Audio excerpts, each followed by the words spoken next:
সময় চলে গেছে না অন্যের দোষ ধরতে ধরতে?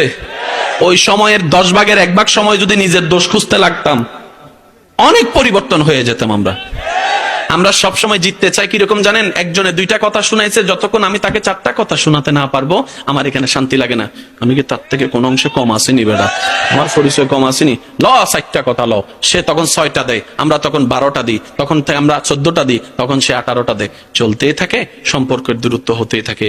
আমরা আসলে বুঝতে পারি নাই কথার পরিবর্তে কথা শুনিয়ে জিতার চাইতে আরেকটা জিতা আছে, সেটা হচ্ছে ধৈর্য ধরে চুপ হয়ে থাকা। ধৈর্য ধরে চুপ হয়ে থাকা। সুবহানাল্লাহ বলেন না? ধৈর্য ধরে চুপ হয়ে থাকা। কেন জানেন? কারণ বান্দা যখন উত্তর দেওয়া শুরু করে তখন আল্লাহ তাআলা কথা বলে না, আর বান্দা যখন আল্লাহর সন্তুষ্টির জন্য ধৈর্য ধরে চুপ করে থাকতে থাকে, আল্লাহ তাআলার রহমত একদিন তার পক্ষে কথা বলা শুরু করে। সুবহান। আর যেদিন রবের রহমত কথা বলা শুরু করে সেদিন তাকে আর হারায় কে? সুবহানাল্লাহ জোরে বলবেন।